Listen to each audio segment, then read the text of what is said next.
कुरकुरे करारे super tasty गर्मा गर्म स्ट्रीट स्टाइल प्याज के पकौड़े इस तरह से बनाएंगे। आपके प्याज के पकौड़े बहुत ही टेस्टी बनेंगे। तो चलिए से बनाना शुरू करते हैं।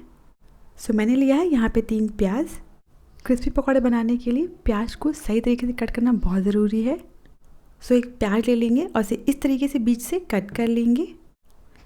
अब एक हिस्से को ले लेंगे और इसे इस तरीके से पतला पतला लंबाई में कट कर लेंगे। अगर आप प्याज को मोटा मोटा कट कर देंगे तो जो प्याज के पकौड़े हैं वो कुरकुरे नहीं बनेंगे। ध्यान रखिएगा कि जो सारी प्याज है उसको आप ऐसे ही पतले पतले कट करें, तभी जो हमारे पकौड़े हैं वो क्रिस्पी बनेंगे। इसी तरह सारे प्याज को कट कर लेंगे और इन्हें एक बोल में ले लेंगे। अब इसमें हम ऐड करेंगे 1 छोटा चम्मच नमक और इसके साथ ही में 1 बड़ा चम्मच कश्मीरी लाल मिर्च पाउडर। इससे कलर बहुत बढ़िया आएगा पकौड़ों का। अब नमक और लाल मिर्च को प्याज के साथ अच्छे से मिक्स कर लेंगे। इन्हें अच्छे से मिक्स करिएगा ताकि जो प्याज की लेयरिंग है आपस में चिपकी हुई वो भी अलग अलग हो जाएं। यह प्याज की लेयर्स बहुत आसानी से अलग अलग हो जाती हैं।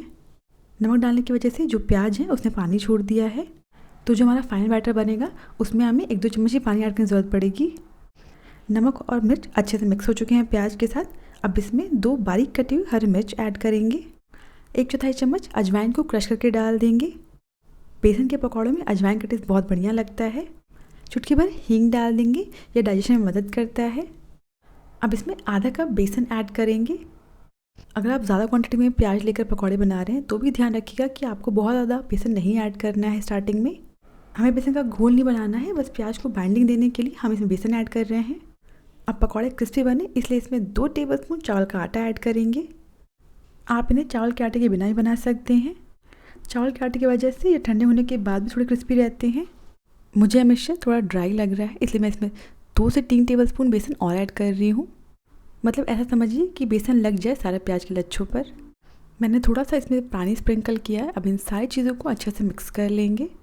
आपको ज़रूरत लगे तभी आप पानी छिड़किएगा इसके ऊपर। ये देखिए जो हमारा बैटर है वो बिल्कुल रेडी है।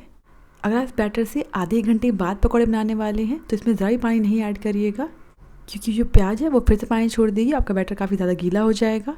अब इसमें धनिया की पत्ती ऐड करेंगे और आपको गैस पर ऑयल रख देना है गर्म होने के लिए और इन्हें अच्छे से मिक्स कर लेंगे। धनिया की पत्ती हो तो ऐड करें, ना हो तो स्किप कर दें।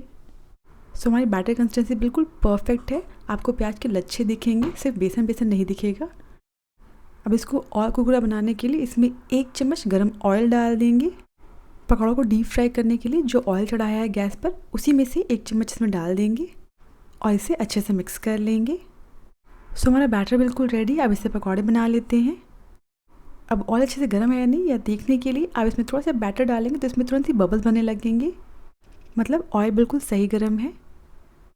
आपको ध्यान रखना है कि पकौड़ों को शेप नहीं देना है, बस थोड़ा थोड़ा बैटर हाथ में लेते जाएं और ऑयल में डालते जाएं।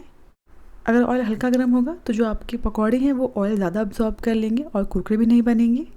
और अगर ऑयल बहुत ज़्यादा गर्म रहा तो पकौड़े बाहर से तो ब्राउन हो जाएंगे पर अंदर से कच्चे रह जाएंगे। इन्हें 1-2 मिनट तक ऐसे ही छोड़ देंगे और उसके बाद इन्हें पलट लेंगे। 2 मिनट बाद इन्हें पलट लेंगे और इन्हें इसी तरीके से बीच में पलट पलट कर पकाते रहेंगे जब तक ये अच्छे से गोल्डन ब्राउन ना हो जाए। ये देखिए पकौड़े बहुत बढ़िया कलर आ चुका है, अच्छे से पक गए हैं ये। अब इन्हें ऑयल से निकाल लेंगे और सेम इसी तरह बाकी पकौड़े ये बना लेंगे। बाज़ार में आपने देखा होगा वो फ्राई की हुई मिर्ची भी सर्व करते हैं। हम भी कुछ मिर्ची फ्राई कर लेते हैं। मिर्ची को फ्राई करने से पहले उसमें बीच में कट लगा दें। अगर आप कट नहीं लगाएंगे तो ये ऑयल में जाने के बाद फटती हैं और जो ऑयल की छींटे हैं वो काफ़ी दूर तक जाती हैं, तो जलने का रिस्क रहता है। ऑयल में डालने के बाद हमें इन्हें बस कुछ सेकंड के लिए ही पकाना है। इन्हें आप इस तरीके से हल्का प्रेस भी कर सकते हैं और जैसे ये हल्की सॉफ्ट हो जाए उसके बाद इन्हें ऑयल से निकाल लेंगे। आप मिर्च पसंद करते हैं तो फ्राई करें, वरना स्किप कर सकते हैं। ये देखिए प्याज के पकौड़े अंदर तक अच्छे से पक गए हैं और ये काफ़ी क्रिस्पी बने हैं। इन्हें आप गर्मा गर्म हरी चटनी के साथ सर्व करें, यह हर किसी को बहुत पसंद आएगा। अगर आपको रेसिपी पसंद आई हो तो प्लीज़ मेरे चैनल को सब्सक्राइब करना ना भूलें।